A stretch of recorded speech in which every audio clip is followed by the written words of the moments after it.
নমস্কাৰ কথা পাতো আহক এই শিতানলে আপোনালোক আটাইকে মই অৰ্চনা বৰঠাকুৰে আদৰণি জনাইছো আজি এগৰাকী বিশেষ ব্যক্তি আমাৰ সৈতে আছে বিশেষ বুলি এই কাৰণে কৈছো আমি সদায় এটা কথা হয়তো প্ৰত্যেকই স্বীকাৰ কৰো যেতিয়া আমাৰ চিন্তাত যেতিয়া আমাৰ ভাৱৰ ক্ষেত্ৰত কিছুমান বিষয়ে প্ৰভাৱ পেলায় কিছুমান ব্যক্তিত্বই প্ৰভাৱ পেলায় আমি হয়তো গ্ৰহণ নকৰিব পাৰো কিন্তু এই যে ভবাৰ এটা সুৰুঙা দিয়ে চিন্তা কৰাৰ এটা সুৰুঙা দিয়ে সেই কথাটো বৰ গুৰুত্বপূৰ্ণ আজি যিজন ব্যক্তিৰ সৈতে মই মোৰ স্ক্ৰিনখন ভগাই লৈছো মোৰ দৃষ্টিত তেখেত তেনে এজন ব্যক্তি হয়তো আপোনালোকে যেতিয়া তেখেতক দেখিব আপোনালোকৰ মাজৰ কোনোবাৰ কাৰণেও হয়তো তেখেত তেনেকুৱা ধৰণৰ এজন ব্যক্তি চিন্তাক প্ৰভাৱিত কৰিব পৰা ভাবি থকা কথাবোৰক অকনমান বেলেগকৈ ভাবিবলৈ সুৰুঙা দিয়া ব্যক্তিসকলক কথা পাতো আহকৰ জৰিয়তে অকনমান আৰু কথা পাতিবলৈ চেষ্টা কৰিছো কিছুমান প্ৰশ্ন তেখেতসকলৰ কাৰণে আসলে লৈ ফুৰো সেই প্ৰশ্নবোৰ আপোনালোকৰ প্ৰশ্ন হ'ব পাৰে আহক আজি আমাৰ সৈতে আছে চিন্তাশীল লেখক আৰু বিশেষকৈ এগৰাকী মোটিভেটৰ বুলি মই ক'বলৈ ভাল পাম নৱপ্ৰজন্মৰ কাৰণে ময়ূৰ বৰা দাদা আজি আমাৰ লগত আছে ময়ূৰদা নমস্কাৰ নমস্কাৰ নমস্কাৰ কেনে আছে ভালে আছো আৰু তোমাৰ এই নতুনকৈ খোলা চেনেলটোৰ খুব কম দিনৰ ভিতৰত যেটো জনপ্ৰিয়তা পাইছে আৰু মানুহে আশীৰ্বাদ দিছে বা ভাল পাইছে সেই কথাটো দেখি মই খুব আনন্দিত কাৰণ অনাগত সময়ত মই ভাবো এই ডিজিটেল মাধ্যমৰ যোগেদি আসলতে আমি বহু মানুহৰ মনবোৰ সুবলৈ কৰা যিবোৰ চেষ্টা এই মাধ্যমৰ যোগেদি হ'ব বুলি মই বিশ্বাস কৰো বৰদা আজি কিন্তু আপোনাক মই কিছুমান কথা সুধিম বুলি আহিছো যিখিনি কথা হয়তো আমাৰ দৰ্শকৰ মাজৰ পৰা বহুতে সুধিবলৈ বহুতৰ মনত তেনেকুৱা প্ৰশ্ন থাকিব পাৰে আৰু প্ৰথমে এটা কথা হেকাৰণে কৈ থব বিচাৰিছো যে ময়ূৰ বৰা বুলি কোৱাৰ লগে লগে বহুবোৰ চিন্তাৰ কথা আহি যায় মানুহজনে এনেকৈ কিয় ভাবে এনেকুৱা বিষয়ত এনেকৈ কিয় কয় এনেকৈ কোৱা কাৰণে এনেকুৱা হৈছে নেকি এই ধৰণৰ বহুত কথা আহে মই আশা কৰিম অনাগত সময়খিনিত আমি যিখিনি কথা পাতিম আসলে মই ক'বলৈ ভাল পাওঁ অকনমান আড্ডা দিম সেই কথাখিনিয়ে আপোনাৰ মাজৰ কথাখিনি আপোনাৰ মনৰ মাজত লৈ থকা কথাখিনি কিন্তু কিছু পৰিমাণে আমাৰ দৰ্শকৰ মাজলৈ নিব হয়তো তাত আপোনাৰ আপত্তি নাই একেবাৰে আপত্তি নাই আৰু আসলতে ভাল সাক্ষাৎ গ্ৰহণকাৰীয়ে প্ৰথমতেই যাক সাক্ষাৎ গ্ৰহণ কৰে তেওঁক অলপ ভয় খুৱাই লয় আৰু ভয় খুৱাই লোৱাৰ পিছত সাক্ষাৎ যোনে দিয়ে বা দিয়াটো তেওঁৰ এই ক্ষেত্ৰত তেওঁ প্ৰিভিলেজ বুলি ভাবে তেওঁৰ কাৰণে মই ভাবো এটা সুবিধাও হয় কেতিয়াবা অসুবিধাও হয় এতিয়া তোমাৰ প্ৰশ্ন মানে অনাগত 45 মিনিট এঘণ্টাত সেই কথাটো প্ৰমাণ কৰিব মই বেছি সুবিধাত পৰিছো নে অসুবিধাত পৰিছো নিশ্চয় মৰদা প্ৰথম প্ৰশ্নটো এনেকুৱা ধৰণৰ মই যিমান দূৰলৈকে জানো বা আপুনি বিভিন্ন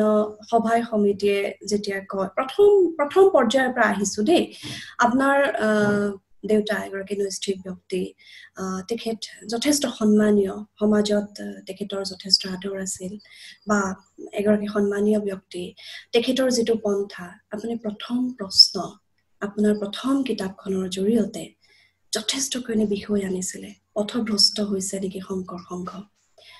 আমি এনেকুৱা এটা সমাজ ব্যৱস্থাত থাকো আমি এনেকুৱা এখিনি সংস্কাৰৰ মাজত থাকো মই সেইখিনি মানে ন্যায্যতা দিবলৈ বিচৰা নাই কিন্তু মোৰ প্ৰশ্নটো এনেকুৱা যে আমি সংস্কাৰ বা আমাৰ হয়তো সেই কথাখিনি আমাক এনেকৈ শিকায় যে একদম সাধাৰণ কথা পিতৃ-মাতৃৰ মনত দুখ দিব নালাগে আপোনাৰ সেই কিতাপখনে আপোনাৰ দেউতাৰ কাৰণে এক ধৰণৰ দুখৰ কাৰণ হৈছিল নেকি বা সেই কিতাপখন যেতিয়া আপুনি লিখিছিল কিতাপখন মই পঢ়িছো দেই আমাৰ দৰ্শকৰ বহুতে হয়তো পঢ়িছে আৰু মই ময়ূৰ বৰাক আচলতে সেই তেতিয়াৰ পৰাই জানিছো কিন্তু মোৰ প্ৰশ্নটো এইটো কিতাপখনৰ নামটোৰ পৰা যিখিনি কথা আৰম্ভ যথেষ্ট বিতৰ্ক হৈছিল আৰু মই প্ৰথমে এটা কথা কৈছো নতুন চিন্তাৰ বাট মুকলি কৰে আপোনাৰ লেখাই তাৰ পিছতো মোৰ এইটো প্ৰশ্ন আপোনাৰ দেউতাৰ মনত দুখ দিছিল নেকি না আসলতে তুমি বৰ সুন্দৰ প্ৰশ্ন এটা কৰিলা অৰ্চনা এই প্ৰশ্নটোৰ জৰিয়তে আজি দুটামান কথা মানুহৰ মনত নিৰসন হ'ব বুলি মই ভাবো আসলতে এই গ্ৰন্থখন যেহেতু এটা বৃহৎ অনুষ্ঠানক লৈ লেখা শ্ৰীমন্ত শংকৰদেৱ সংঘ 2012 চনত প্ৰকাশ পাইছিলে যে পথভ্ৰষ্ট হৈছে নেকি শংকৰ সংঘ আচলতে শংকৰ সংঘৰ যিজন প্ৰতিষ্ঠাপক সম্পাদক তেখেত আছিল মোৰ ককা দেউতা, মোৰ দেউতা নহয়, সনতৰাম বৰা। আৰু ককা দেউতাক আমি দেখা নাই। ককা দেউতা মোৰ জন্মৰ আগতে 1963 চনত তেখেত পৰলোকগামী হৈছিলে। আৰু এইখন কিতাপ লিখাৰ সময়ত মোৰ দেউতা জীৱিত আছিলে। আৰু দেউতাই মোৰ বহুবোৰ কথা, ককা দেউতা যেনেকৈ বিদ্ৰোহী আছিল, যে সমাজৰ কিবা এটা প্ৰথাত তেওঁ সেই সময়ত বেয়া পায়, তেওঁ শংকৰদেৱ মাধৱদেৱৰ এই প্ৰজ্ঞানময় মানৱতাময় চিন্তাৰ জৰিয়তে শ্ৰাদ্ধ বৃদ্ধি কৰি এচাম মানুহে তেওঁক পাপী বুলি কৈছিল, এচাম মানুহে কৈছিল যে এটা প্ৰথা চলি আছে, নতুনকৈ এটা প্ৰথা তেওঁ কিয় আনিব লাগে। ঠিক তেনেদৰে মই এতিয়া সেইবোৰ আনিব লাগা কাৰণৰ বিষয়ে মই যাব বিচৰা নাই। মোৰ ককা দেউতা যেনেকৈ বিদ্ৰোহী আছিল, কিছু পৰিমাণে মোৰ দেউতাৰ ব্যক্তিত্বৰ মাজতো মই সেই কথাটো দেখিছিলো। আৰু এই কথাটো প্ৰমাণ এই কাৰণে হয়, 2012 চনত যেতিয়া এইখন গ্ৰন্থ গুৱাহাটী প্ৰেছ ক্লাবত উন্মোচন কৰিছিল ডক্টৰ লক্ষীনন্দন বৰা, ডক্টৰ শিৱনাথ বৰ্মন আৰু অজিত কুমাৰ ভূঞাই, তেতিয়া মোৰ দেউতা, আমি তেতিয়া যোৰহাটত থাকো, সেই অনুষ্ঠানত উপস্থিত আছিল। আৰু তাৰ পিছৰ বছৰহে দেউতা ঢুকাইছিল। গতিকে দেউতাই যদি মোৰ কিতাপখন কিবা কাৰণত বেয়া পালেহেঁতেন বা মই কৰিব নলগীয়া এটা কাম বুলি ভাবিলেহেঁতেন, দেউতা কেতিয়াও মোৰ সেই গ্ৰন্থ উন্মোচনৰ সভাখনলৈ নাহিলেহেঁতেন। গতিকে দেউতাৰ লগত অৱশ্যে আমি ব্যক্তিগতভাৱে তেখেতৰ এটা মত আছে, মোৰ এটা মত আছে, বা তেখেতৰ মত আছিল, তেওঁ যিহেতু ঐহিকভাৱে আজি আমাৰ মাজত নাই, বা মোৰ এটা মত আছে। গতিকে আমাৰ মতৰ মাজত কেতিয়াবা ভিন্নতা হৈছে বিভিন্ন কথালৈ, কিন্তু শংকৰ সংঘৰ সেই সময়ত মই লিখা কথাখিনিৰ বিষয়ক লৈ দেউতাৰ লগত বৰ বেছি কিন্তু মোৰ মতভেদ হোৱা নাছিলে। হয়, এইটো এটা এক ধৰণৰ স্পষ্টতা আজি আচলতে এগৰাকী সাধাৰণ পাঠক হিচাপে ময়ো বিচাৰি পালো। কাৰণ এনেকুৱা ধৰণৰ প্ৰশ্নবোৰ হ'বই মানুহৰ মনত। আৰু আপুনি ককা দেউতাৰ কথা কৈছে, ককা দেউতা যিহেতু আপোনাৰ দেউতাৰ দেউতাক আছিল, গতিকে স্বাভাৱিকভাৱে এনেকুৱা এটা ভাৱ আহে যে তেখেতেতো দুখ পাইছিল চাগে। মই ভাবো এই কথাটোৱে সন্দেহ দূৰ কৰিছে। তাৰপিছতে আপোনাৰ আহিলে ব্ৰাহ্মণ্যবাদৰ কলীয়া ডাৱৰৰ কথাটো এনেকুৱা নেকি যে ইমান বিতৰ্ক হ'ল এক শ্ৰেণী, আৰু মই কেতিয়াও নকওঁ যে এয়া আপোনাৰ ভুল আছিল, শুদ্ধ আছিল, কিন্তু এই যে এটা বিতৰ্ক হ'ল, বহুত হুলস্থুল হ'ল, বিভিন্ন ধৰণৰ সেই শব্দটো ক'বলৈ অকমান অসুবিধা, ফটুৱাৰ নিচিনাও কিছুমান কথাও আহি গৈছিলে। তাৰপিছত আপুনি এই কিতাপখন লিখিলে, মানে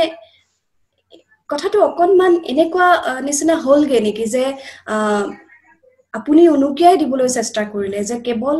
এইখিনি কথাই নহয়, এইখিনি কথাও মই ক'ব বিচাৰো, মানে মই কেৱল নিৰ্দিষ্ট এটা পন্থাক লৈ মই মানে এইখিনি প্ৰশ্ন নাই, মোৰ এই পন্থাটোক লৈও এইখিনি প্ৰশ্ন আছে।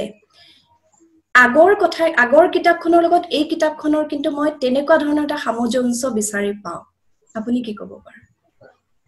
এই ক্ষেত্ৰত মই তোমাৰ কথাৰ লগত সাদৃশ্য দেখা পাইছো। বোধ কৰো ডক্টৰ শিৱনাথ বৰ্মন আৰু ডক্টৰ গোবিন্দ প্ৰসাদ শৰ্মা, দুইজনেই অসমৰ প্ৰাতঃস্মৰণীয় দুজন পণ্ডিত। তেখেতসকলৰ ভাষণৰ মাজত কোৱা কথা আৰু লিখাৰ মাজতো ঠিক এনেকুৱা ধৰণৰ কথা এটা কোনোবা এজনে কৈছিলে যে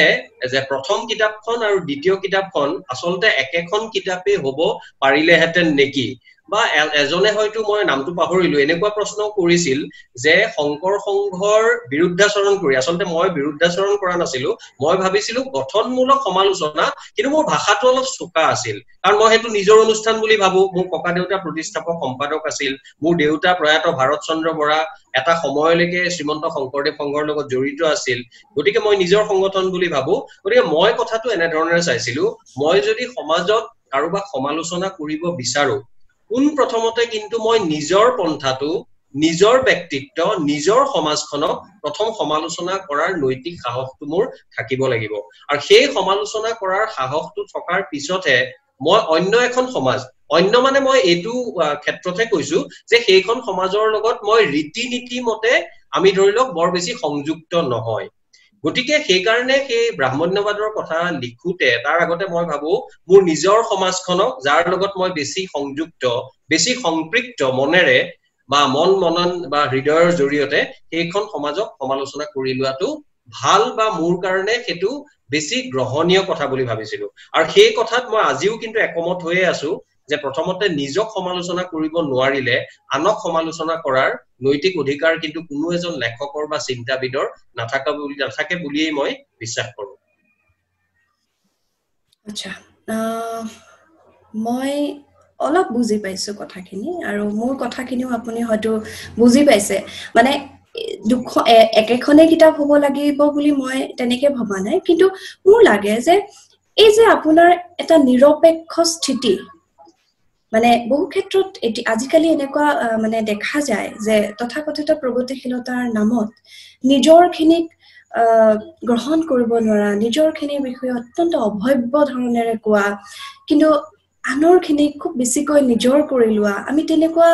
এখন সমাজৰ কিছুমান দৃশ্য আমি দেখা পাওঁ মই আচলতে সেইজন ময়ৰ পৰা বিচাৰি পাইছিলো যেতিয়া মই ব্ৰাহ্মণ্যবাদৰ কলিয়া ডাৱৰ পঢ়িছিলো আপুনি জানে মই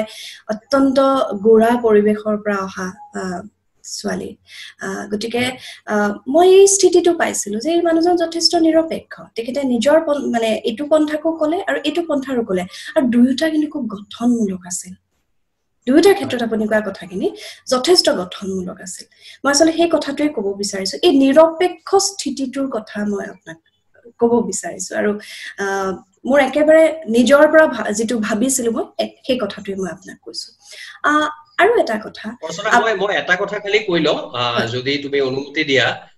মানে কথাটো এনেকুৱা ধৰণৰ এই কিতাপখন এইটো হোমেন বৰগোহাঞিদেৱে বৰ সুন্দৰভাৱে কৈছে যে কিতাপখন আচলতে ব্ৰাহ্মণ্যবাদৰ বিৰুদ্ধে যি ব্ৰাহ্মণ্যবাদ মানে এটা জীৱন ধাৰা বা জীৱন চৰ্যা যিটো এটা বৈষম্যৰ ওপৰত আচলতে প্ৰতিষ্ঠিত এইটো কেতিয়াও অৰ্চনা বৰঠাকুৰ কোনোবা শৰ্মা কোনোবা বৰকটকীয়ে কৰা কথা নহয় কেতিয়াবা বৰা শইকীয়া হাজৰিকা আৰু কেতিয়াবা আনকি জনগোষ্ঠীয় মানুহেও কৰিব পাৰে বুলি হোমেন বৰগোহাঞিদেৱে মোৰ কিতাপখন উন্মোচন কৰোঁতেই কৈছিল মই এটা মজাৰ কথা কওঁ মানে খুব কম সময় লৈ মোৰ এজন খুব ভাল বন্ধু আছে ডক্টৰ দেৱাশিষ শৰ্মা আৰু তেওঁৰ পৰিবাৰো ডক্টৰ ৰঞ্জিতা হাজৰিকা শৰ্মা তেওঁলোক এজনৰ ঘৰ শান্তিপথত আৰু এজনৰ ঘৰ ৰাজগড় এতিয়া তেওঁলোক ডুবাইত কৰ্মৰত আগতে পিজিআইটো তেওঁলোক ডক্টৰ আছিল খুব ভাল এটা দম্পতি এটা ল'ৰাৰ সৈতে আমি ডুবাইত যাওঁতে তেওঁলোকৰ ঘৰত আছিলো তেওঁলোক আগতে যোৰহাটলৈ আহোঁতে আমাৰ ঘৰত আছিলে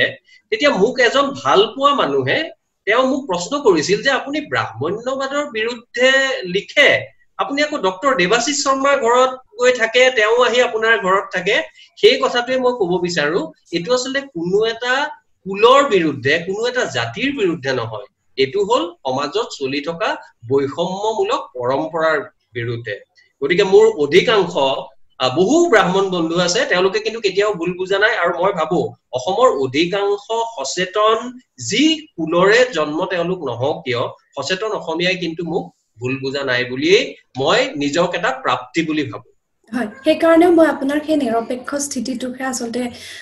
অনুভৱ কৰিলো আৰু মই ভাবিলো এয়া এক ধৰণৰ গঠনমূলক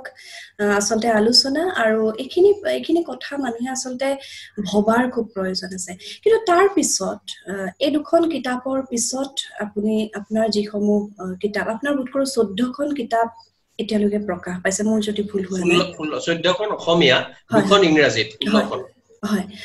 16খন কিতাপ প্ৰকাশ হৈছে এই দুখন কিতাপৰ যিটো ধাৰা তাৰ পিছৰ কিতাপখিনিৰ ধাৰাৰ মাজত বহুত পাৰ্থক্য আপোনাৰ চিৰদিন অসমীয়া খন মই অলপতে পঢ়িলো এই লকডাউনৰ সময়তে পঢ়িছো অৱশ্যে তাৰ আগত মই সময় পোৱা নাছিলো গতিকে ধাৰাটো অকমান সলনি হৈ গ'ল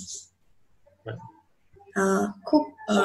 সলনি কোনো বিশেষ কাৰণত বা উদ্দেশ্যত নহয় তুমি নিজেও যেহেতু লেখা পঢ়া বা সাংবাদিকতাৰ লগত বা বিভিন্ন সামাজিক ক্ষেত্ৰত জড়িত গতিকে মানুহৰ এটা সামাজিক মন থাকে আৰু সামাজিক মনটোৱে কেতিয়াবা মানুহক কয় যে এতিয়া এইটো কাম কৰাটো বেছি গুৰুত্বপূৰ্ণ প্ৰতিজন লেখকৰ ক্ষেত্ৰত আৰু প্ৰতিজন সাধাৰণ মানুহৰ ক্ষেত্ৰতে এই কথাটোৱে ক্ৰিয়া কৰে আৰু তাৰ যিটো আমি ফলাফল দেখো বেলেগ বেলেগ ধৰণেৰে মানুহৰ ব্যক্তিত্বত প্ৰতিফলিত হয় বা কামত প্ৰতিফলিত হয় আজি তুমি বিভিন্ন ধৰণৰ ভাল কাম কৰি আছা কিন্তু অলপ দিনৰ পৰা এই কামটো এই পদক্ষেপৰ জৰিয়তে তোমাৰ ভাল কামৰ পৰিসৰটো তুমি বেলেগ ধৰণে বঢ়াবলৈ চাইছা বহু মানুহে ভাল পাব কোনোবাই হয়তো তোমাক বেয়াও পাব পাৰে মোৰ কথাটো তেনেকুৱা যেতিয়া যিটো বিষয়ে মোৰ মনত খুন্দিয়াই সেই কথাটো মই লিখিম এতিয়া মই শেষৰ বহুবোৰ কিতাপৰ তুমি এখন দুখনৰ কথা ক'লা বা বহুবোৰ কিতাপত মোৰ সেই আগৰ খুব তীক্ষ্ণ সমালোচনাত্মক ভাৱটো নাই এতিয়া মই অলপ ইতিবাচক কথাৰ জৰিয়তে সুস্থ আৰু উদাৰ অসমীয়াত্বক তুলি ধৰিবলৈ মই যত্ন কৰিছো কিন্তু তাৰ অৰ্থ এইটো নহয় 3 বছৰ 4 বছৰ বা 2 বছৰৰ পিছত মোৰ মনলৈ যদি আন এটা বিষয় আহে যিটো বিষয় মই ভাবো পুনৰ যুক্তিসংগত কিন্তু চোকা সমালোচনাৰ দৰকাৰ মই হয়তো আকৌ সেইটো কথালৈ আগবাঢ়ি যাম কিন্তু বৰ্তমান সময়ত মই শেষৰ তিনিখন যি মোৰ কিতাপ 17 চনত প্ৰকাশ পোৱা বনলতাই প্ৰকাশ কৰিছে তিনিখন অসমীয়া স্বাভিমানৰ ৰূপৰেখা 18 চনৰ চিৰদিন অসমীয়া আৰু যোৱা বছৰ 2019 চনৰ অসমীয়াত্বৰ জ্যোতি এই তিনিখন কিতাপত নতুন প্ৰজন্মৰ আগত মই আসলে ডাঙৰ মানুহ বা বয়সস্থ মানুহক সেইখিনি জ্ঞান দিয়াৰ মোৰ দৃষ্টতা নাই বহুত যদিও মোক ভাল পোৱা বহু মানুহে পঢ়িছে ভাল পোৱা বুলি কৈছে মই নৱপ্ৰজন্মৰ মাজত অসমীয়া হিচাপে আমি কি দৰে মেৰুদণ্ড পোন কৰি আৰু শিৰ উখ কৰি আমি যে চলিব পৰা কিছু সমল আমাৰ ইতিহাসৰ মাজত আছে সেই কথাখিনিয়ে মোৰ সীমাবদ্ধতাৰ মাজেৰে দেখুৱাবলৈ চেষ্টা কৰিছো হয় এয়া এক অনন্য সংযোজন আচলতে আপোনাৰ যিসমূহ সৃষ্টি তাৰ মাজৰে এক অনন্য সংযোজন বুলি মই এইকাৰণে ক'ব বিচাৰো বিভিন্ন সময়ত বিভিন্ন নয়াৰ্থক কথা আমাৰ ভাষাটোক লৈ আমাৰ জাতিটোক লৈ আমাৰ অস্তিত্বক লৈ আহে তাৰ মাজত বিশেষকৈ নৱপ্ৰজন্মক স্বাভিমানী হ'বলৈ শিকোৱা নিজক লৈ নিজৰ মাটিখিনিক লৈ নিজৰ শিপাডালক লৈ সেয়া কিন্তু বৰ লেখৰ কাম বুলি ভাবো মই মই অকমান বেলেগ এটা বিষয়লৈ আহিছো অসম আন্দোলনৰ সময়ত এটা শিক্ষা বৰ্ষ আপোনালোকে হেৰুৱাইছিল হয়তো অন্তিমটো প্ৰজন্ম আছিল আপোনালোকে সেই শিক্ষা বৰ্ষ হেৰুৱা আজিৰ দিনত এই যে এটা শিক্ষা বৰ্ষ হেৰুৱাইছিল বিভিন্ন ধৰণৰ পৰিস্থিতি মুখামুখি হৈছিল সৰু আছিল হয়তো কিন্তু আপোনাৰ হয়তো মনত আছে সেই পৰিৱেশ পৰিস্থিতিখিনি আজিৰ সময়ত থিয় দি আপোনাৰ কি অনুভৱ হয় অসম আন্দোলনে আমাক কি দিলে মই ভাবো অৰ্চনা অসম আন্দোলনে মই সকলোৰে হৈ ক'ব নোৱাৰো কিন্তু মোৰ যেহেতু নিজৰে এটা শিক্ষাবৰ্ষ হেৰুৱাইছিলো কিন্তু সেই বুলি বৰ্তমান সময়ত দুখ কৰি থকা বা সেই কথাটো আমাৰ কাৰণে খুব এটা বেয়া কথা বা নেতিবাচক ঘটনা আছিল বুলি মই কেতিয়াও নাভাবো অসম আন্দোলন আছিলে অসমৰ এই যে সীমামূৰীয়া প্ৰান্তীয় ৰাজ্যখনৰ দীৰ্ঘদিনীয়া যিটো ক্ষোভ আছিল তেওঁলোকৰ মনত যিটো তেওঁলোকৰ মনত হতাশা আছিল যিটো আছিল প্ৰায়খিনিয়ে যুক্তিসংগত তাৰ এটা বহিঃ প্ৰকাশ ঘটিছিল এই ছবছৰীয়া অতি আন্তৰিকতাৰে সৈতে স্বতঃস্ফূৰ্তভাৱে অসমীয়া মানুহে ৰাজপথলৈ ওলাই আহি কৰা আন্দোলনটোৰ জৰিয়তে সেই আন্দোলনটোৰ যিটো ইপ্সিত লক্ষ্য বা ঘোষিত যিটো লক্ষ্য বা ইপ্সিত ফলাফল তাৰ পৰা আমি এতিয়াও বহুত দূৰত কিন্তু মই ব্যক্তিগতভাৱে ভাবো যদিও মই এটা বছৰ হেৰুৱাইছিলো মই সেই এটা বছৰ হেৰুৱাৰ বিনিময়ত কিন্তু মই বহু কথা শিকিলো মই অসমখনক বেলেগকৈ চাবলৈ শিকিলো বুলি ভাবো অসম আন্দোলনৰ বাবে যদিও আমি চেমনীয়া আছিলো আমি পঞ্চম শ্ৰেণীত ষষ্ঠ শ্ৰেণীত থাকোতে অসম আন্দোলন একেবাৰে ভৰপক আৰু আমি যেতিয়া নৱম শ্ৰেণীত আছিলো নৱম শ্ৰেণীত থাকোতে অসম চুক্তি স্বাক্ষৰিত হৈছিল কিন্তু এই গোটেই যেহেতু সময়ছোৱা আমাৰ কৈশোৰৰ সময় আৰু সেইখিনি সময়ত সাধাৰণতে মনত বহুবোৰ কথাই হাস বহুৱাই থৈ যায় বহুবোৰ কথাই কিন্তু মোৰ মনতো হাস বহুৱাই থৈ গ'ল আৰু মই এতিয়াও ভাবো অসম আন্দোলন আছিল অসমীয়া মানুহৰ সেই সৌৰ্য বীৰ্য আৰু দীৰ্ঘদিন ধৰি হতাশা আৰু ক্ষোভ যিবোৰ কাৰণত আছিল তাৰে এটা স্বতঃস্ফূৰ্ত বহিঃ প্ৰকাশ বুলি আৰু মই সেই সময়ত অতি বেছি প্ৰত্যক্ষভাৱে নহলেও কিছু পৰিমাণে জড়িত হ'বলৈ পাই মই আসলে গৌৰৱ অনুভৱ কৰো আৰু মোৰ জীৱনৰ এটা অত্যন্ত প্ৰভাৱশালী সময় বুলি ভাবো যিটো সময়ে পিছৰ কালত মই হোৱাত ময়ূৰ বৰা হোৱাত হয়তো সহায় কৰিছিলে অসম আন্দোলনৰ সময়ৰ পৰাই আপুনি চেমনীয়া আছিল বুলি কৈছে আৰু পঞ্চম মানৰ পৰা কথাত ভালদৰে কিছুমান কথা মনত থাকে আমাৰ অসমৰ যিবোৰ সমস্যা আছে সমস্যাবিলাক সমাধানৰ ক্ষেত্ৰত কিন্তু বিভিন্ন সময়ত ছাত্ৰ শক্তি একগোট হোৱা দেখা যায় বিভিন্ন সময়ত এই সমস্যা সমাধানৰ ক্ষেত্ৰত এই যে ছাত্ৰ শক্তি একগোট হয় বিভিন্ন সময়ত আমাৰ কিছুমান নঘটিবলগীয়া ঘটনা ঘটিছে আমাৰ মাজৰ পৰা বহুত হেৰাই গৈছে বহুতৰ সেই ত্যাগ আছে বিশেষকৈ ছাত্ৰ সমাজৰ এটা সাংঘাতিক শক্তি বুলি বিশ্বাস কৰো কিন্তু কোনোবাখিনিত ছাত্ৰ সমাজৰ লক্ষ্য উদ্দেশ্য বা সমস্যা সমাধানৰ ক্ষেত্ৰত সংগঠিত হোৱাৰ যিটো প্ৰক্ৰিয়া সেইখিনি বাৰু কোনোবাখিনিত অকণমান কিবা এটা গেপ আছে নেকি ব্যৱধানৰ কথা যিটো তুমি অৰ্চনা কৈছা সেই কথাখিনি যদি আমি যোৱা 20 বছৰ বা যোৱা 30 বছৰ মানে যোৱা দুটা বা তিনটা দশকৰ যদি যিখিনি সময়ত তোমালোকৰ মনত এইখিনি কথা বেছি সজীৱ হৈ আছে যদিও তোমালোক সৰু আছিলা বা বহু কথা এতিয়া তোমালোকে যোৱা 10 বছৰতো ভালদৰে দেখিছা মানে আন্দোলনৰ সময়ত যদি অকমান অৰ্চনা বৰঠাকুৰৰ প্ৰজন্মৰ হৈ কথাখিনি ভাবো তেতিয়াহলে তোমাৰ কথাখিনিত মই ব্যৱধান আছে বুলি হয়তো ক'বলৈ মোৰ মন যাব বা মই কম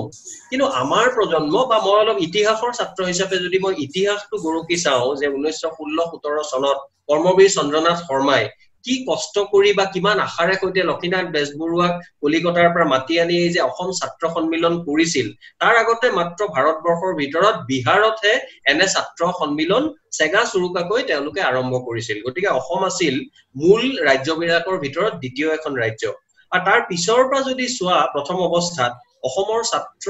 আন্দোলন বা ছাত্ৰ সংগঠন বিলাকে আমাক সচেতন কৰি তোলাৰ ক্ষেত্ৰত আমাৰ দাবীৰ বিষয়ে আমাৰ কৰ্তব্যৰ বিষয়ে দায়িত্বৰ বিষয়ে তেওঁলোকে এটা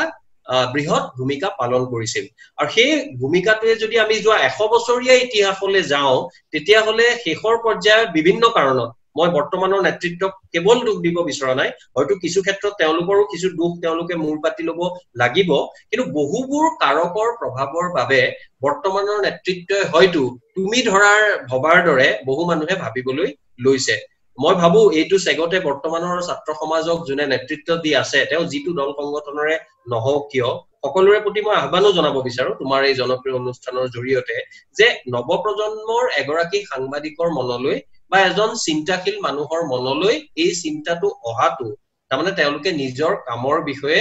আৰু কিছু বস্তুনিষ্ঠভাৱে চোৱা দৰকাৰ বাছ বিচাৰ কৰা বিশ্লেষণ কৰাৰ দৰকাৰ মই কথাটো তেনেকৈ চাম যিহেতু মই আশাবাদী মানুহ আৰু প্ৰতিটো কথাৰ প্ৰায় কিবা এটা যোগাত্মক কথালৈ লৈ যোৱাত মই বিশ্বাস কৰো গতিকে তোমাৰ মনৰ খুদুৱনি তোমাৰ মনৰ সন্দেহ তোমাৰ মনৰ আশংকাক মই বৰ্তমানৰ ছাত্ৰ সমাজৰ নেতৃত্বলৈ এটা বাৰ্তাহে দিব বিচাৰিছো হয় তাৰমানে মৰদা ধৰি লওক 83 চনৰ সেইখিনি সময়ত শেষৰ ফাললৈ মোৰ জন্ম হৈছে মাত্ৰ গতিকে মই বহুতখিনি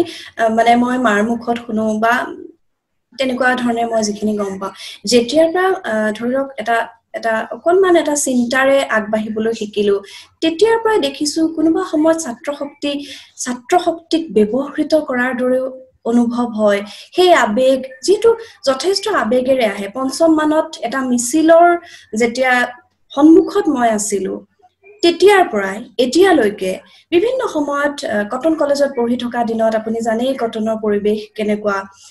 আমি বিভিন্ন ধৰণৰ কাৰ্যসূচীত অংশ লৈছিলো আৰু লক্ষ্য কৰিছিলো যে এটা পৰ্যায়ত কথাবোৰ বেলেগ হৈ যায় আৰু এই যে কোনো ব্যৱহৃত হোৱাৰ দৰে ছাত্ৰ শক্তি ব্যৱহৃত হোৱাৰ দৰে কোনোবা সময়ত হয় মই আশা কৰিম আপোনাৰ এই বাৰ্তাটোৰ জৰিয়তে সংশ্লিষ্ট সকলোৱে চিন্তা কৰিব লাগে কাৰণ এটা ছাত্ৰ শক্তি মানে কিন্তু অসীম শক্তি আৰু সেই অসীম শক্তিক সম্পূৰ্ণ সদৰ্থক দৃষ্টিভংগীৰে সম্ভাৱনাময় লক্ষ্যৰ বাটে আগুৱাই নিয়াৰ ক্ষেত্ৰত অগ্ৰজসকলৰ নেতৃত্ব লোৱা সকলৰ বহুত দায়িত্ব আছে আমি কেতিয়াও ছাত্ৰ শক্তিক ব্যৱহৃত কৰিব নালাগে ব্যৱহাৰ কৰিব নালাগে তেওঁলোকক আমি সংগঠিত কৰি মই ভাবো অসমৰ বহুত সমস্যা সমাধান হৈ যাব যদিহে সংগঠিত হয় এই সমস্যাটো আপুনিও জানে বিভিন্ন ক্ষেত্ৰত বিভিন্ন মানে ইগোৰ কথা আহে একেলগ হোৱাৰ পৰিবেশ এটা নাথাকে ভাগ হৈ মানুহে ৰাস্তাত মিছিল উলিয়ায় ভাগ হৈ মানুহে মেল মিটিং পাতে আমি একেলগ হোৱাৰ খুব প্ৰয়োজন আছে নহয় জানো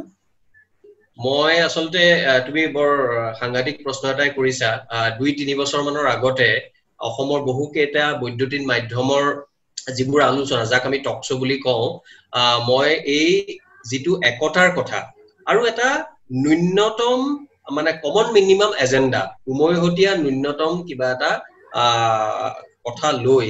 নীতি এটা লৈ আসলে সকলো সংগঠন অসমৰ মূল সমস্যাবোৰৰ ক্ষেত্ৰত একগোট হোৱাৰ ওপৰত মই সাংঘাতিক ধৰণে জোৰ দিছিলো কিন্তু মই যেটো কথা ভাবিছিলো সেই কথাটো কিন্তু বাস্তৱ ক্ষেত্ৰত হৈ নুঠিল আৰু এটো অকল মই ভবাৰ বাবে গুৰুত্বপূৰ্ণ নাছিল অসমৰ প্ৰতিজন সচেতন মানুহে তেওঁ যেটো প্ৰজন্মৰে হওক তোমাৰ প্ৰজন্মৰ হওক তোমাৰ পাছৰ প্ৰজন্মৰ ছাত্ৰ ছাত্ৰী হওক আমাৰ আগৰ প্ৰজন্মৰ হওক অধিকাংশ মানুহে বিচাৰিছিল যে অসমৰ যদি এই সমস্যাটো যে নামৰ এটা সমস্যা আছে সেই সমস্যাটোৰ কথা সকলোৱে যেহেতু একমত হৈছে গতিকে হেতু সমস্যাৰ ক্ষেত্ৰত মানুহৰ ব্যক্তিগত ইগো জলাঞ্জলি দি মানুহ একগোট কিয় হ'ব নোৱাৰে মই পুনৰবাৰ তোমাৰ অনুষ্ঠানৰ জৰিয়তে তেনে সমস্যা আমাৰ আগলৈ যদি আকৌ পুনৰ আহে বা এতিয়াও আহিছে বুলি আমি কিছুমানে ধাৰণা কৰো তেতিয়াহলে কিন্তু ছাত্ৰ শক্তি একেলগে হৈ তেওঁলোকে মাত মতাটো ভাল আৰু দ্বিতীয়তে মই আৰু এটা কথা স্পষ্টভাৱে কওঁ বহু মানুহৰ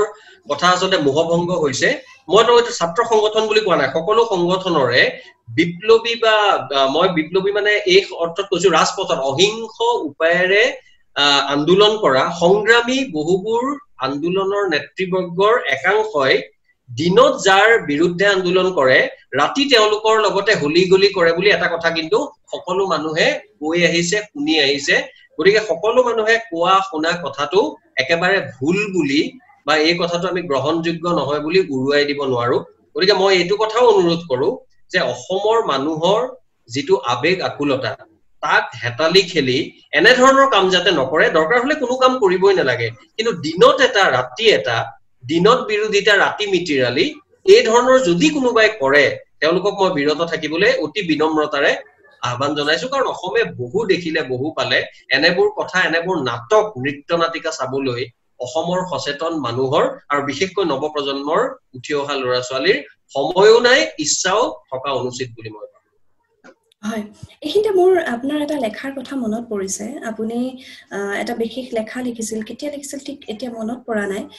জিন্নাৰ বিশেষ ব্যক্তিত্ব এটাৰ কথা লিখিছিল আৰু তাত আপুনি অসমৰ এগৰাকী দুৰ্দান্ত সাহসী ছাত্ৰৰ কথা লিখিছিল অতুল চন্দ্ৰ শইকীয়াৰ কথা লিখিছিল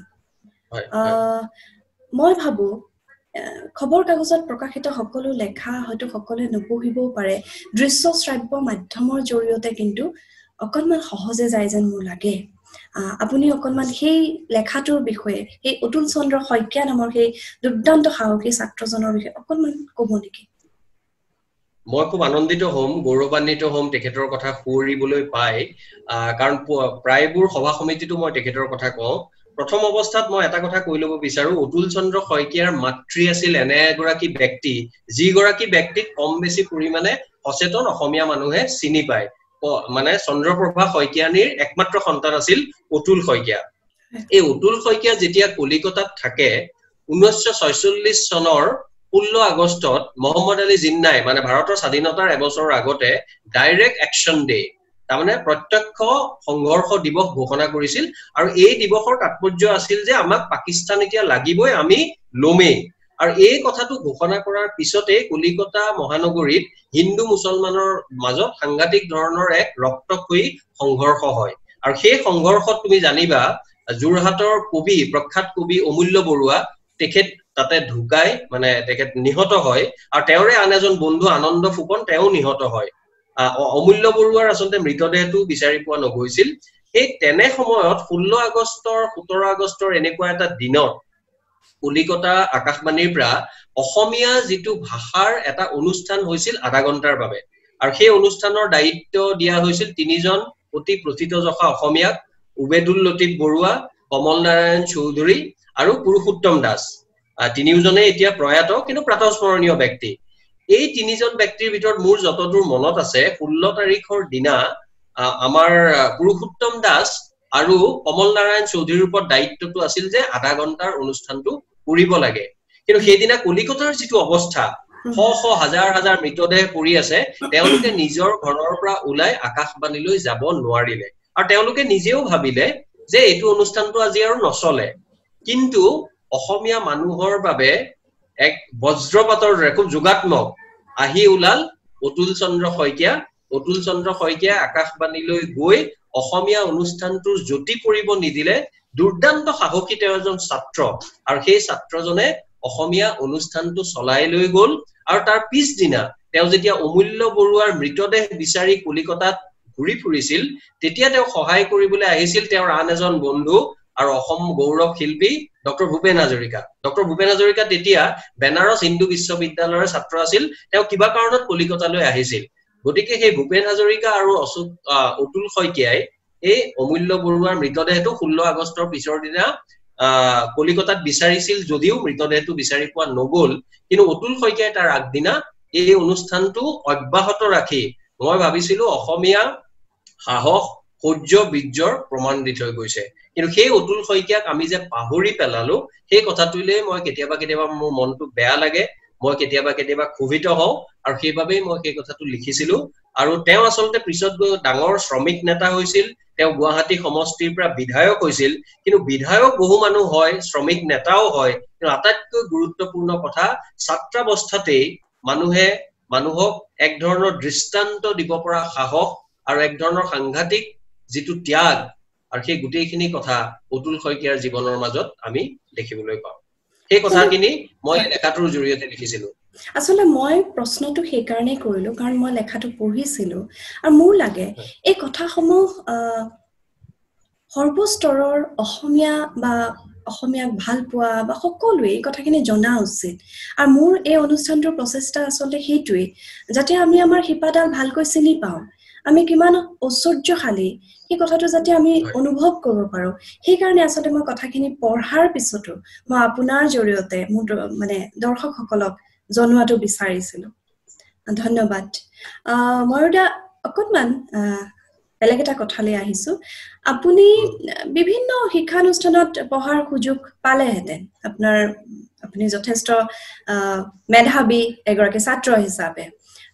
কিন্তু আপুনি হংসৰাজ কলেজৰ প্ৰতি আপোনাৰ কিবা এটা মায়া আছিল নেকি বাৰু আপুনি হংসৰাজ কলেজৰ প্ৰতি মায়া নাছিল তাৰমানে এনেকুৱা হ'ল মই কটন কলেজিয়েট স্কুলৰ পৰা যেতিয়া মই পৰীক্ষা দিছিলো 1987 চনত হাইস্কুল শিক্ষান্ত পৰীক্ষা তেতিয়া কটন কলেজিয়েট স্কুলৰ প্ৰায়বোৰ শিক্ষক আৰু মই আসলতে 5ৰ পৰা 10 লৈকে এবছৰ বাদ দি প্ৰতিবাৰে মই আসলে প্ৰথম হৈছিলো তাৰ আগতে এলপি বৃত্তিটো মই কামৰূপৰ ভিতৰত প্ৰথম হৈছিলো আৰু প্ৰথম হৈ আন্দোলনত জপিয়াই পৰিছিলো তেতিয়া মোৰ মনত আছে আমাৰে দাদাৰ নিচিনা চানমাৰী নিজৰ পাৰৰ বহুত লৰা মই দাদা বুলি কওঁ তেওঁলোকে কৈছিল যে লৰাটো অকল পঢ়াতে এলপি বৃত্তিত ফাৰ্ষ্ট হোৱা নাই আন্দোলন কৰিবলৈও আহিছে তেতিয়া আমি খুব ৰং পাওঁ আমি তেতিয়া 10-11 বছৰ বয়স কিন্তু মোৰ কিবা এটা কথা কটনত যেতিয়া মই উচ্চতৰ মাধ্যমিকত বিজ্ঞান শাখাত পঢ়িছিলো মই বিজ্ঞানৰ বিষয়বোৰ বৰ এটা ভাল পোৱা নাছিলো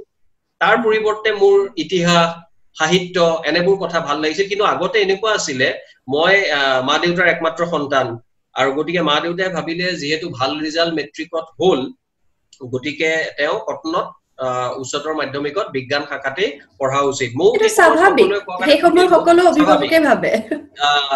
হয় তেনেকে ভাবে কিন্তু পাছত গৈ যেতিয়া মোৰ ৰিজাল্টৰ পিছতো মই আসলতে খুব ভাল পোৱা নাছিলো যেতিয়া ৰিজাল্ট মেট্ৰিকৰ সমান ভাল হোৱা নাছিল তথাপিও মই তেতিয়া আৰইচি বুলি কৈছিল ৰিজনেল ইঞ্জিনিয়াৰিং কলেজ এতিয়া এনআইটি বুলি কয় প্ৰায়বোৰ এনআইটিতে মই সিট পাইছিলো কিন্তু হেতু পোৱা সত্ত্বেও মোৰ মা দেউতাৰ সাংঘাতিক আপত্তি আছিলে আপত্তি থাকিবই মধ্যবিত্তীয় মানুহৰ এটাই লৰা তেওঁ অভিযন্তা হ'ব নুখুজি ভাল কলেজত আৰইচিত বা এনআইটিত তেওঁ দিল্লী বিশ্ববিদ্যালয়ত আমি যেটো জেনাৰেল পঢ়া বুলি কওঁ বা আৰ্টস পঢ়া বুলি কওঁ কলা বিষয়ত মই যেটো ইতিহাস আৰু দৰ্শন শাস্ত্ৰ পঢ়িছিলো তেওঁলোকে প্ৰথমতে অকমান বেয়া পাইছিল কিন্তু পিছলৈ তেওঁলোকে মোৰ মনৰ কথাটো বুজি পাইছিল আৰু মোৰ জীৱনত মই ভাবো হেতু আটাইতকৈ ডাঙৰ এটা ইতিবাচক সিদ্ধান্ত আছিল নহলে মই কৰবাত আজি হয়তো এজন অভিযন্তা হৈ থাকিলো হয় যি জীৱনটোলৈ কেতিয়াও সুখী নহলেহেঁতেন হয়তো মই কৰিব নলগীয়া কাম কৰিলোহেঁতেন মই কি কৰিলোহেঁতেন নাজানো এটো কোৱাটো ভুল আসলতে কাৰণ কেতিয়াবা কিছুমান বৃত্তিৰ লগত কিছুমান নকৰিবলগীয়া কাম আমাৰ অসমত সংপৃক্ত হৈ যোৱা দেখা যায় বা হয়তো মই এজন খুব হতাশাগ্ৰস্ত মানুহ হলোহেঁতেন গতিকে হেতু নহলো আৰু আজিৰ দিনলৈকে মই বুকুত হাত থৈ ক'ব পাৰো যে মোৰ সেই সিদ্ধান্তটো ভাল সিদ্ধান্ত আছিল মই নিজক বিচাৰিবলৈ আৰু বিচাৰি এটা সঠিক সিদ্ধান্ত সমাজৰ মানুহে মোৰ মা দেউতাই বেয়া পোৱা সত্ত্বেও লবলৈ সক্ষম হৈছিল হয় জীৱনৰ প্ৰথম লেখাটো কেতিয়া লিখিছিল এই কথাটো সুধিবলৈ মোৰ ৰৈ গৈছে কিন্তু এই কথাটো মোৰ জানিবলৈ খুব মন যায় জীৱনৰ প্ৰথম যেটো মোৰ প্ৰকাশিত লেখা এই প্ৰকাশিতা লেখাটো মই লিখিছিলো ডক্টৰ ভবেন্দ্ৰনাথ শইকীয়া সম্পাদিত শিশু আলোচনী সফুৰাত মই যেতিয়া ষষ্ঠ শ্ৰেণীত পঢ়ো মই পঞ্চম শ্ৰেণীৰ শেষৰ পিনে লিখিছিলো আৰু ষষ্ঠ শ্ৰেণীৰ লে উঠাৰ পিছত উত্তীৰ্ণ হোৱাৰ পিছত এদিন মই কটন কলেজিয়েট স্কুলত মোক সাৰে পঢ়ুৱাই আছিলে তেতিয়া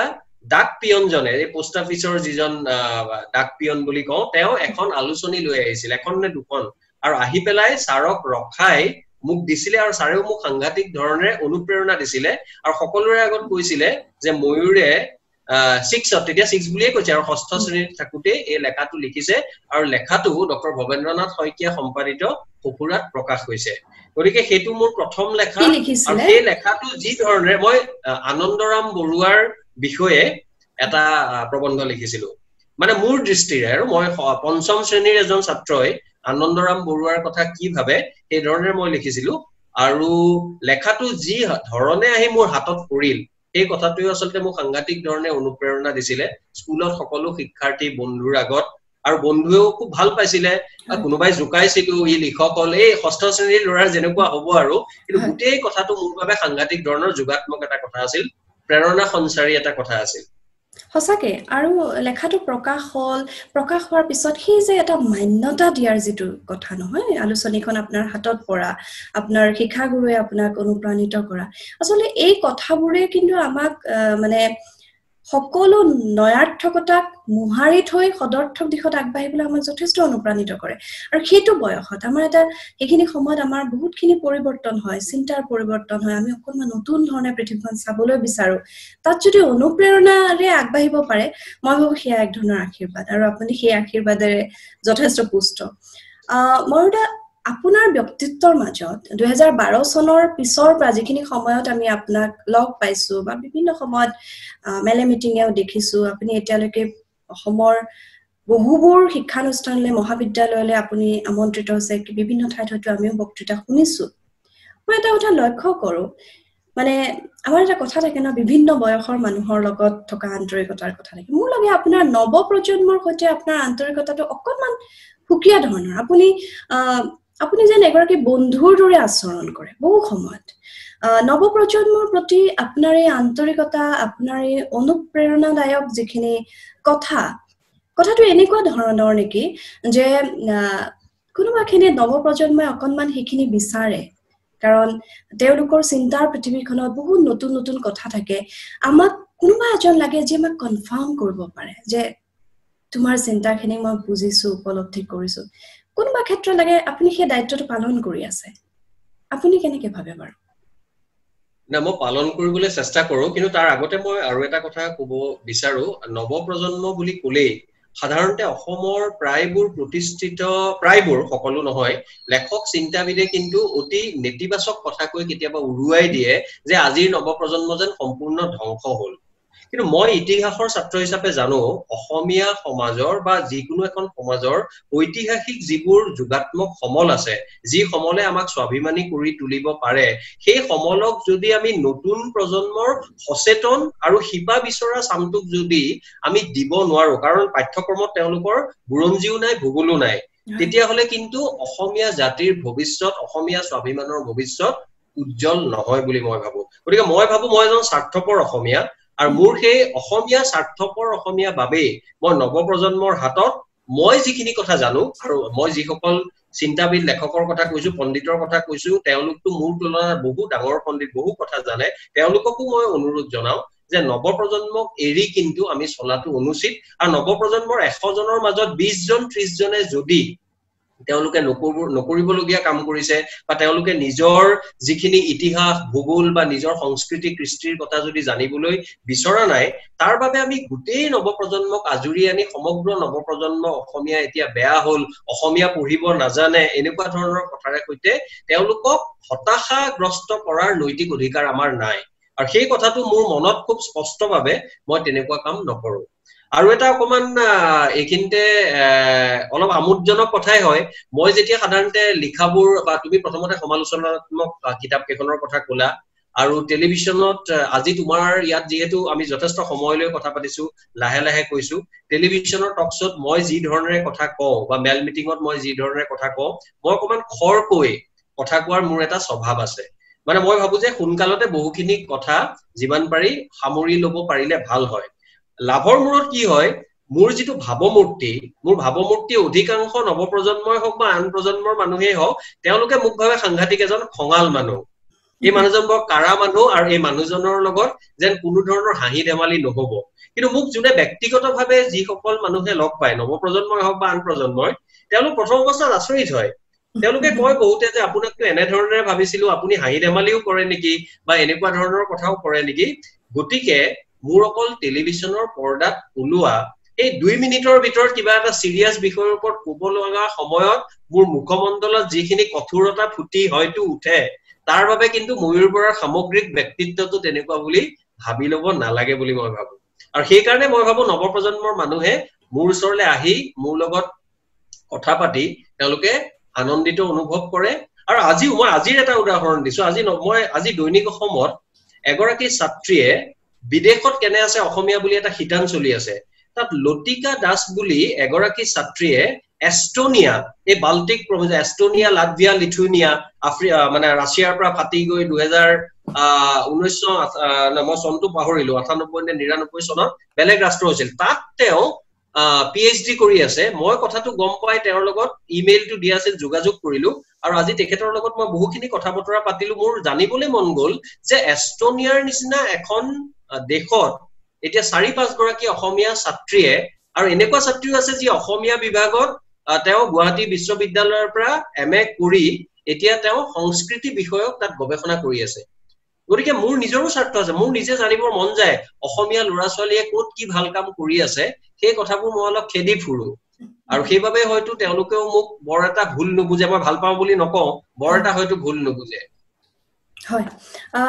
বহুত কেইটা দিশ আহিলে আৰু আপোনাৰ কথাখিনিৰ পৰা মই যেটো উপলব্ধি কৰিছো হয় বহুতে কয় আৰু এই দুই এজনৰ কাৰণে গোটেই প্ৰজন্মটোক দোষাৰোপ কৰা কিছু মানুহ নথকা নহয়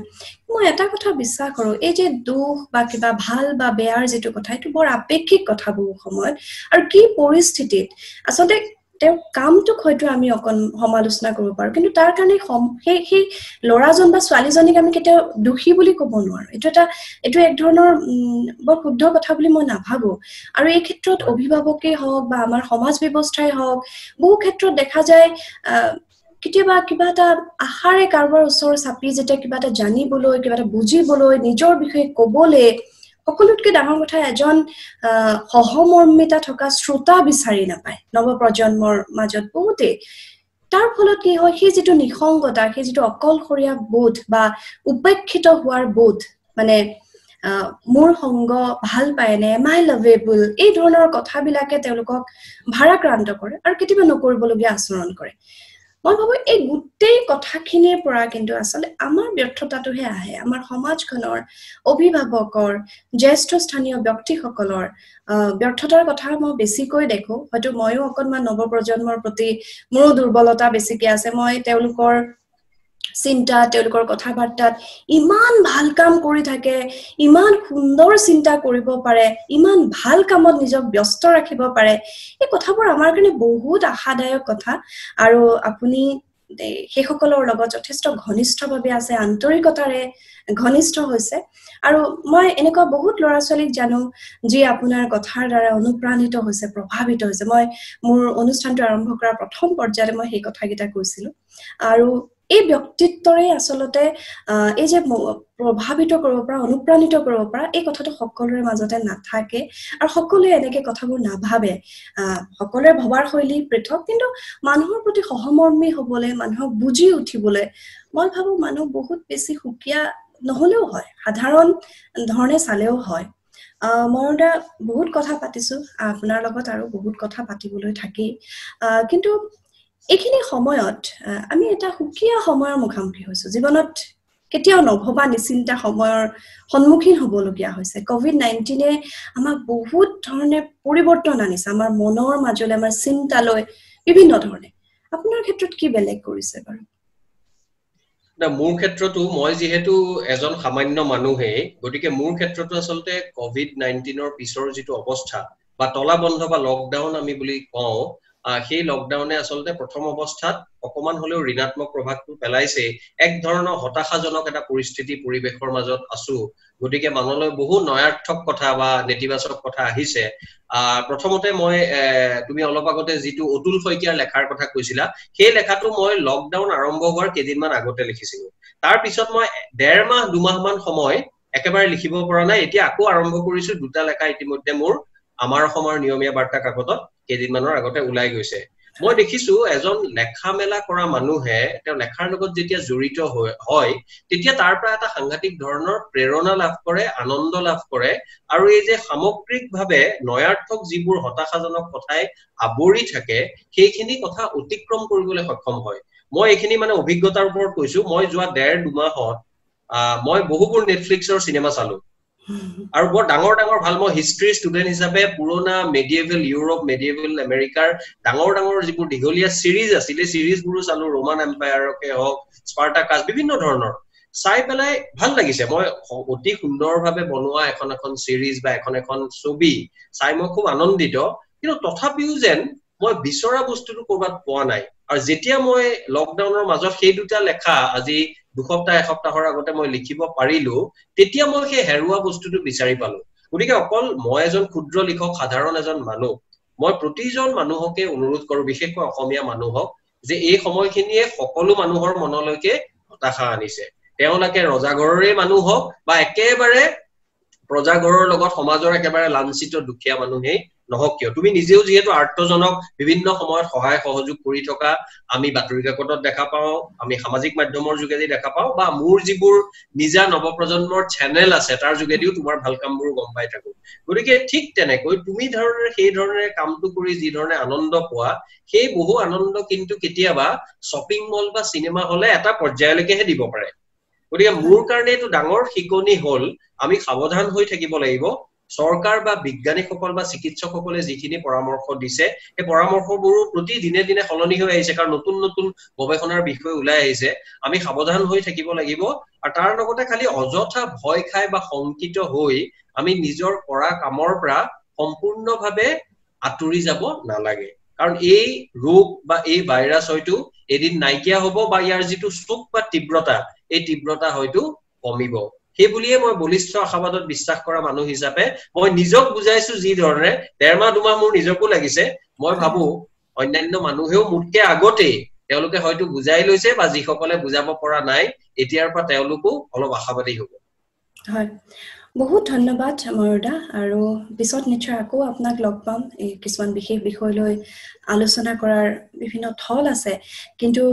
এটা ভিডিও বহুত বেছি দীঘল হলেও কেতিয়াবা অসুবিধা হয় আমি পৰৱৰ্তী সময়ত নিশ্চয় কথা পাতিম আজি ইমানখিনি সময় দিয়াৰ কাৰণে বহুত বহুত ধন্যবাদ খুব ভাল পালো মোৰ পিনৰ পৰা অৰ্চনা তোমাক ধন্যবাদ জনালো যে তোমাৰ জনপ্ৰিয় অনুষ্ঠান এই জনপ্ৰিয়তাৰ প্ৰথম যিটো তুংগ মানে ফাৰ্স্ট গিয়াৰৰ পৰা হয়তো সেকেন্ড গিয়াৰ লাগিছে আৰু জনপ্ৰিয় হৈ উঠি যাব তেনেকুৱা সময়তে তুমি মোক ইয়াৰ লগত সংযুক্ত কৰিলা গতিকে তোমাক ইয়াৰ লগত জড়িত থকা যিসকল ব্যক্তি আছে এই প্ৰচেষ্টাত তেওঁলোকক আৰু শ্ৰোতা ৰাইজক বা যিসকল দৰ্শক তেওঁলোককো মই এই যোগেদি নমস্কাৰ জনালো আৰু বৰ্তমানৰ সময়ত সাৱধানী হৈ কিন্তু আশাবাদী হৈ ৰবলৈ মই তেওঁলোকক অনুৰোধ কৰিলো ধন্যবাদ অশেষ ধন্যবাদ প্ৰিয় দৰ্শক আজিৰ কথা পাতো আহক আমি ইমানতে সামৰিব লাগিব কেইবাটাও নতুন চিন্তাৰ কথা আহিছে